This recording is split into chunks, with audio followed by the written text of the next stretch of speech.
প্রধান অতিথি বা তার হাত থেকে দ্বিতীয় পুরস্কার গ্রহণ করছে শীতল আপা।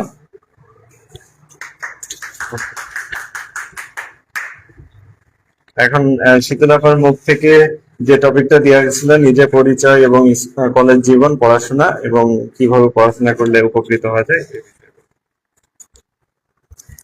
আসসালামু আলাইকুম, শুভ বিকাল। সবাই কেমন আছেন? আশা করি সবাই ভালোই আছেন। আলহামদুলিল্লাহ, আমিও ভালো আছি।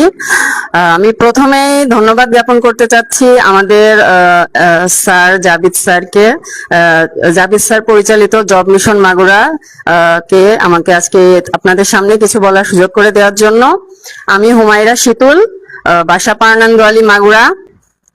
আমি আমার বিএসএস অনার্স এবং এমএসএস মাস্টার্স কমপ্লিট করেছি রাষ্ট্রবিজ্ঞান বিভাগ, ইসলামিক ইউনিভার্সিটি কুষ্টিয়া থেকে। এর পূর্বে আমি মাগুরা সরকারি বালিকা উচ্চ বিদ্যালয় থেকে আমার এসএসসি এবং মাগুরা সরকারি মহিলা কলেজ থেকে আমার এইচএসসি সম্পন্ন করেছি। এখন আমি সূর্যমুখী শিশু বিদ্যালয় মাগুরাতে সহকারী শিক্ষক হিসেবে কর্মরত আছি। পাশাপাশি আমার লক্ষ্য যেহেতু একটি সরকারি চাকরি পাওয়ার, সেক্ষেত্রে আমি সেই চেষ্টাটাও পাশাপাশি চালিয়ে যাচ্ছি। তো আজকে আমার প্রথম দিন ছিল, এসে আমি দ্বিতীয় হয়েছি, খুবই ভালো লাগছে। তবে চেষ্টা থাকবে, সবারই তো প্রথম হওয়ার ইচ্ছা থাকে, এরপরে চেষ্টা থাকবে প্রথম হওয়ার, সেই চেষ্টা অব্যাহত রাখবো।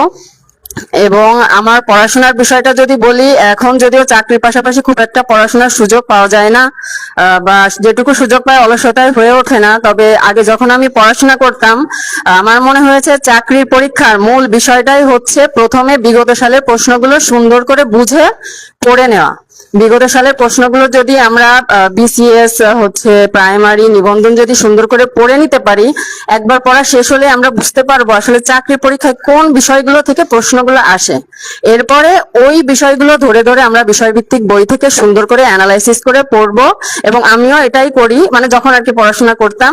এর পাশাপাশি কিছু গুরুত্বপূর্ণ বিষয় আমি নোট করার চেষ্টা করি, একটু নোট করে রাখি, যাতে পরীক্ষার আগে অল্প সময়ে সেটা এক দৃষ্টি দেখে যেতে পারি।